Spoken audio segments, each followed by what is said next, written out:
నమస్తే, welcome to సత్యగ్రహి. నేను శివాని. ఒక రాష్ట్రానికి ముఖ్యమంత్రి అంటే తండ్రి లాంటి వాడు. ప్రజాస్వామ్యంలో ప్రజల కష్టాలను తీర్చాల్సిన బాధ్యత ఆ పదవికి ఉంటుంది. కానీ తెలంగాణలో ఇప్పుడు పరిస్థితి ఎలా ఉందంటే, పంటలకు నీళ్లు ఇవ్వాలని అడిగితే ముఖ్యమంత్రి స్థానంలో ఉన్న వ్యక్తి నోట రక్తం పారుతోంది. ప్రతిపక్ష నేతలను కోసి వాళ్ళ రక్తాన్ని చల్లితే పంటలు పండుతాయి అంటూ ముఖ్యమంత్రి రేవంత్ రెడ్డి చేసిన వ్యాఖ్యలు ఇప్పుడు రాష్ట్ర వ్యాప్తంగా పెను సంచలన సృష్టిస్తున్నాయి. అసలు రేవంత్ రెడ్డి ఎందుకు అంతలా సహనం కోల్పోయారు? జర్నలిస్టులు అడిగిన ప్రశ్నలకు ఆయన ఇచ్చిన జుగుస్పారకమైన సమాధానాలు ఏంటి? అధికారులను బెల్ట్తో కొడతామని, రిటైర్డ్ ఇంజనీర్లను జైల్లో పెడతామని ఎందుకు బెదిరించారు? ఈ స్టోరీలో తెలుసుకుందాం. రాష్ట్రంలో ఎల్నినో ప్రభావంతో వర్షాలు లేవు. రైతులు వేసిన పంటలు కళ్ళ ముందే ఎండిపోతున్నాయి. ఇటువంటి గడ్డు కాలంలో పంటలకు నీళ్లు ఎలా ఇస్తారని ఒక జర్నలిస్ట్ ముఖ్యమంత్రిని ప్రశ్నించారు.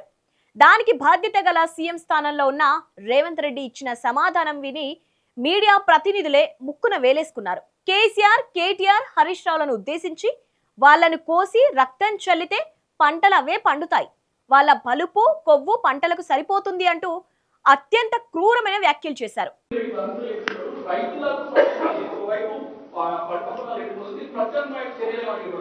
ఏమున్నది, వీళ్ళని కోసి రక్తం చల్లితే పంటల మీద అదే పండుతాయి. పంటలను నీళ్లతో కాకుండా రక్తంతో పారిస్తానని ఒక ముఖ్యమంత్రి మీడియా సాక్షిగా చెప్పడం ఆయన క్రూర మనస్తత్వానికి నిదర్శనమని, ప్రతిపక్షాల చావును ఆయన కోరుకుంటున్నారని ప్రజల నుంచి తీవ్ర విమర్శలు వ్యక్తమవుతున్నాయి.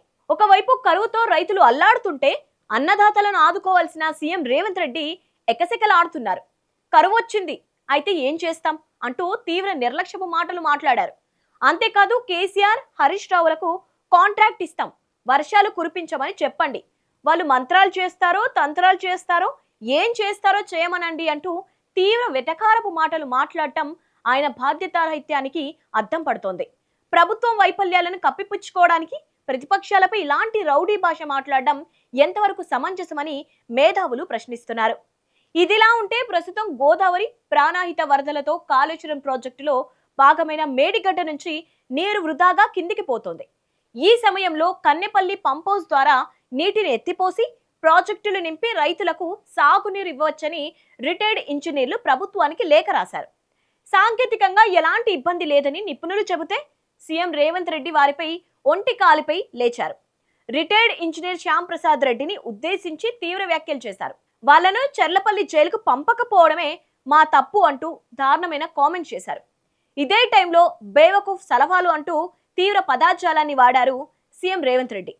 ఎల్నినో కారణంగా కరువు వస్తుందని హెచ్చరించిన అధికారులకు బెల్ట్ ట్రీట్మెంట్ ఇస్తే గాని దారికి రారంటూ చిందులు తొక్కారు. ఇక ఈ ప్రెస్ మీట్ లో కేవలం ప్రతిపక్షాలు అధికారులపైననే కాదు, ప్రశ్నలు అడిగిన జర్నలిస్టులపై కూడా ప్రభుత్వం తన ఫ్రస్ట్రేషన్ చూపించింది.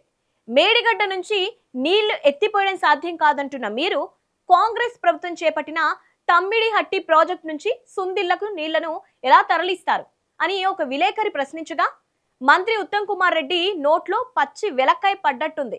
వెంటనే సదరు విలేకరిపై నోటి దూసు ప్రదర్శిస్తూ తెలివి ఎక్కువై మాట్లాడుతున్నావంటూ బెదిరించే ప్రయత్నం చేశారు.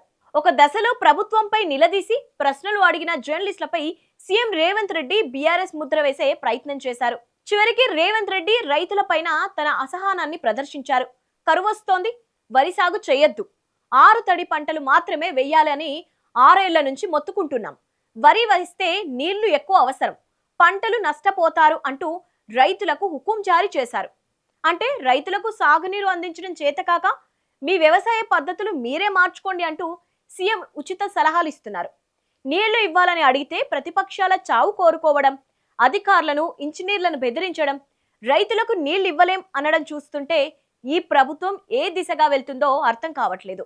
ముఖ్యమంత్రి స్థాయిలో ఉండి బజారు భాష, రౌడీ భాష మాట్లాడటం రాష్ట్రంలో రక్తపాతాన్ని, రౌడీయిజాన్ని ప్రోత్సహించేలా ఉందనే ఆరోపణలు వెల్లువెత్తుతున్నాయి. సాగునీరు అడిగినందుకు ప్రతిపక్ష నేతలను కోసి రక్తం చల్లుతామనడం ప్రజాస్వామ్యంలో ఎంతవరకు కరెక్ట్?